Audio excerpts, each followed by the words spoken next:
Hello students, welcome back on Mohari Devi Tapadia Girls College YouTube channel. In this class I am going to progress a very important poem, and the poem name is Scholar Gypsy, which is written by the great Victorian poet Matthew Arnold. Student, this is the 7th class on this particular poem Scholar Gypsy, and this is the 7th stanza of the poem Scholar Gypsy.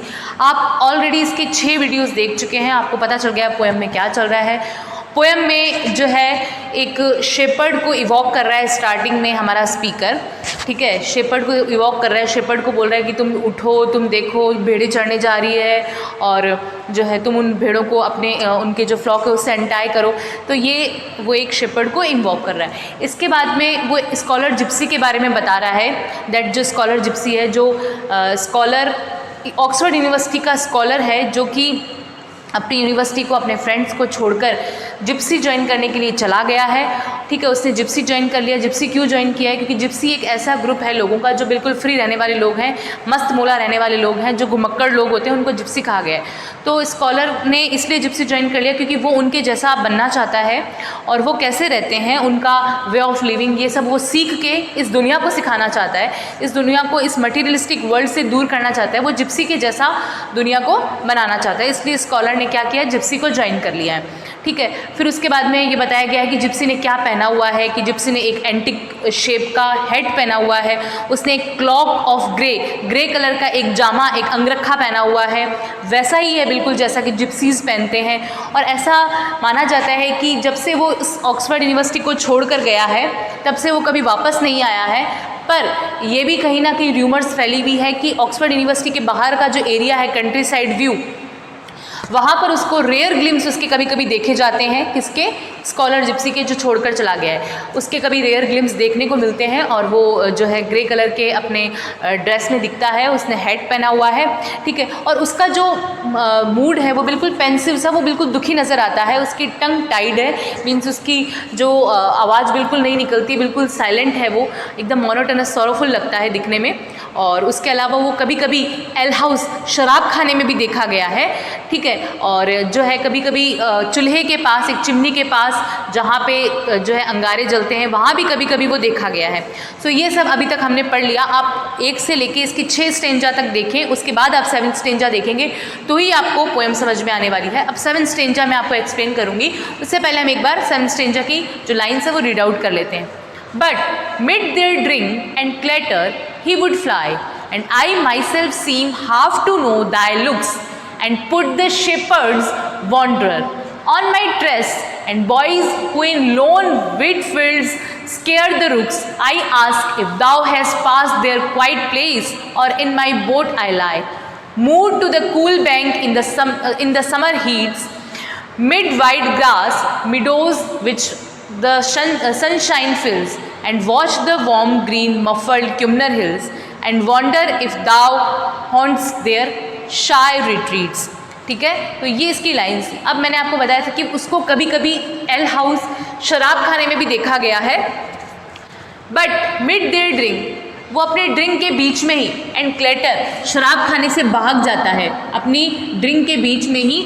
जैसे ही वो L house में drink कर रहा है, शराब खाने में तो शराब पीने ही जाएगा वो, तो वो अपनी ड्रिंक के बीच में ही क्लेटर भाग जाता है, या ही वुड फ्लाई अवे, वो उड़ जाता है। क्लेटर मतलब शराब खाने के बीच से ही, ड्रिंक के बीच से ही वुड फ्लाई, वो चला जाता है, उड़ जाता है। एंड आई माई सेल्फ यहाँ कौन है? स्पीकर, ठीक है। स्पीकर को तलाश है स्कॉलर जिप्सी की, तो वो कह रहा है कि but mid their drink and clatter he would fly, वो अपने ड्रिंक के बीच में ही एल हाउस से फ्लाई हो जाता है, उड़ जाता है, भाग जाता है। कहने का मतलब कौन? Scholar Gypsy.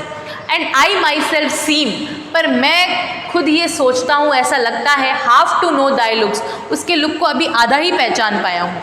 कौन कह रहा है? स्पीकर कह रहा है, I myself seem half to know thy looks, कि अभी मैं स्कॉलर जिप्सी के लुक को आधा ही समझ पाया हूँ, मुझे अच्छे से नहीं पता चला है कि वो कैसा दिखता है या क्या है, पर मैं उसके बारे में जानना चाहता हूँ कि वो कैसा दिखता है, क्या है, कैसा लगता है। And put the shepherds wanderer, इसीलिए मैं उसके बारे में आधा ही जान पाया हूँ। And I myself seem half to know, मैं उसके बारे में आधा ही जान पाया हूँ। दाई लुक्स मतलब स्कॉलर जिप्सी के लुक्स को। एंड पुट द शेपर्ड्स, इसीलिए मैं शेपर्ड्स के पास जाता हूँ। वॉन्डरर जो घूमने वाले शेपर्ड्स हैं उनके पास जाता हूँ, उनसे इंक्वायरी करता हूँ कि क्या तुमने स्कॉलर जिप्सी को देखा, वो कैसा दिखता है, वो कैसा है, वो क्या है। तो पूछने के लिए मैं शेपर्ड्स के पास जाता हूँ जो कि घूमते रहते हैं, वॉन्डर में रहते हैं। ठीक है, यहाँ तक क्लियर हुआ कि वो शराब खाने के बीच से ही उठकर चला जाता है। ही वुड फ्लाई, कौन? Scholar Gypsy. और जो हमारा स्पीकर है वो कह रहा है मैं अभी उसके लुक को आधा ही पहचान पाया हूँ, पूरी तरह से मैं उसके लुक को नहीं जान पाया, पर मेरे में क्यूरोसिटी है उसके बारे में जानने की, इसीलिए मैं जो है शेपर्ड्स जो कि इधर उधर भेड़ बकरियाँ चराते हुए घूमते रहते हैं, तो शायद उन्होंने कभी देखा हो स्कॉलर जिप्सी को, तो मैं उनके पास जाता हूँ उसके बारे में इंक्वायरी करने के लिए। उसके अलावा मैं कहाँ जाता हूँ? ऑन दाई ट्रेस, उनके चक्कर में उनको ट्रेस करने के लिए। And boys who in lone wheat fields scare the rooks, मैं उन बच्चों के, छोटे छोटे बच्चों के पास भी जाता हूँ जो धान के खेत में, विट फील्ड्स मतलब धान के खेत में, स्केयर द रुक्स जो भगाते रहते हैं। स्केयर द रुक्स मतलब उनके फील्ड में कोई अटैक कर दे, या ठीक है उनके फील्ड में कोई ऐसा जानवर आ जाए, कोई ऐसे लोग आ जाए। रुक्स मतलब एक भयानक दिखने वाले, उनको जो है भगाते रहते हैं जो बच्चे। उनको भी पूछता रहता हूँ कि भाई तुम तो पूरे टाइम यहाँ विट फील्ड में ही रहते हो, इस खेत में ही रहते हो, तुम जो है जो कौवों को उड़ाते रहते हो, ठीक है, स्केयर द रुक्स भयानक दिखने वाले कौवों को उड़ाते रहते हो, या फिर कोई इस तुम्हारे खेत में घुस जाता है उनको तुम भगाते रहते हो, तो तुम ज़्यादातर टाइम यही रहते हो। I ask if thou has pass their quiet place, तो क्या तुमने, आई आस्क मैं पूछता हूँ, क्या तुमने thou has pass their quiet place, कि तुम्हारा जो एक क्वाइट प्लेस है, जो तुम्हारा खेत है विटफील्ड, उसके पास से किसी को गुजरते हुए देखा है? कौन पूछता है? स्पीकर पूछता है उन बच्चों से जो अपने खेत में जो है कौवों को उड़ाते रहते हैं, या उनके खेत में कोई भी नुकसान पहुंचाने वाले जो कोई लोग हैं, जानवर हैं, उनको भगाते रहते हैं। उनको हमारा स्पीकर पूछता है कि क्या तुमने तुम्हारे क्वाइट प्लेस के पास से गुजरते हुए किसी को देखा है? और इन माई बोट आई लाई, उसके अलावा मैं जब अपनी बोट में लेटा हुआ होता हूँ, move to the cool bank in the summer heat में, इस गर्मी में जब मैं कूल रिवर के मूड मतलब पर्टिकुलर जगह का नाम है, यहाँ जो हिल्स हैं, जो भी यहाँ पे जगह और जो है नदी वदी दी हुई है वो सब रियल है, इन एक्चुअल है, वो कोई इमेजिनेशन नहीं है।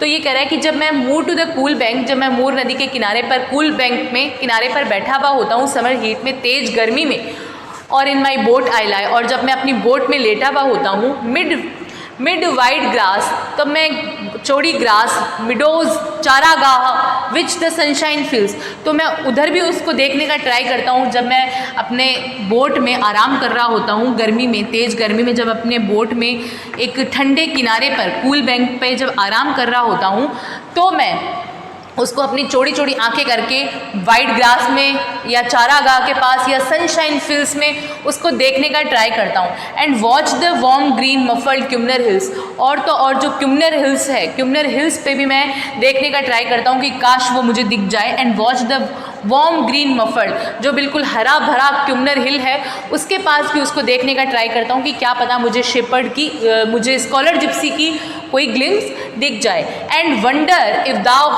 हॉन्ट्स देयर शाई रिट्रीट्स, और वंडर करता हूँ, घूमता रहता हूँ, if thou haunts their shy retreats, उसकी शाई रिट्रीट्स, उसकी झलक दिख जाए। शाई मतलब एक शर्माती हुई सी, रिट्रीट्स उसका अपीयरेंस मुझे दिख जाए। सो आई होप आपको ये स्टेंजा समझ में आ गया होगा। एक बार फिर से आप ये स्टेंजा समझ लीजिए। But mid their drink and clattered he would fly, जो स्कॉलर जिप्सी है वो कई बार एल हाउस में भी देखा गया है, और एल हाउस मतलब शराब खाना, तो वो शराब खाने में बीच में ही, अपने ड्रिंक के बीच में ही उठकर ही वुड फ्लाई चला जाता है। And I myself seem half to know thy looks, और मैं ऐसा सोचता हूँ कि अभी मैं उसके लुक को, जो स्कॉलर जिप्सी उसके लुक को आधा ही जान पाया हूँ, इसीलिए। And put the shepherd wander on thy trace, इसीलिए मैं क्या करता हूँ, पुट द शेपर्ड जो लोग जो है, जो भेड़ बकरियाँ चराने वाले, उनको पूछता हूँ कि तुम तो घूमते रहते हो, क्या तुमने कभी स्कॉलर जिप्सी को देखा है? उसके अलावा मैं उनकी ट्रेस में जो छोटे छोटे बच्चे अपने खेतों में जो भयानक दिखने वाले जानवर हैं या भयानक दिखने वाले लोग हैं जो उनके खेतों को नुकसान पहुँचाए, उनको वो भगाते रहते हैं। तो मैंने उनको पूछा कि भाई तुम तो यहीं रहते हो, इनको भगाते रहते हो जो तुम्हारे खेत को नुकसान पहुँचाएंगे, तो क्या तुमने अपने क्वाइट प्लेस मतलब तुम्हारे खेत के पास से, शांत खेत के पास से जाते हुए किसी को देखा है? और ये सब तो करता ही हूँ। उसके अलावा जब मैं अपनी बोट में लेटा हुआ होता हूँ, moon to the cool bank, एक ठंडे किनारे पर, मूर नदी के ठंडे किनारे पर समर हीट में जब मैं अपनी बोट में लेटा हुआ होता हूँ, तब मैं अपनी आंखें वाइड ग्रास मीडोज़ एक बड़े से चारागाह में डालता हूँ, उसके अलावा सनशाइन फिल्स में डालता हूँ कि कहीं मुझे स्कॉलर जिप्सी दिख जाए। उसके अलावा मैं जो क्यूमनर हिल है जो बिल्कुल हरी भरी सी है उस पर भी मेरी आंखें डालता हूँ कि मुझे क्या पता कभी स्कॉलर जिप्सी दिख जाए। और मैं वंडर करता हूँ, घूमता रहता हूँ कि क्या पता मुझे कभी उसकी शायर रिट्रीट्स दिख जाए, उसकी झलक दिख जाए। तो ये हमारा 7th स्टेंजा था स्कॉलर जिप्सी का। नेक्स्ट वीडियो में हम इसका नेक्स्ट स्टेंजा कवर करेंगे। Thank you so much.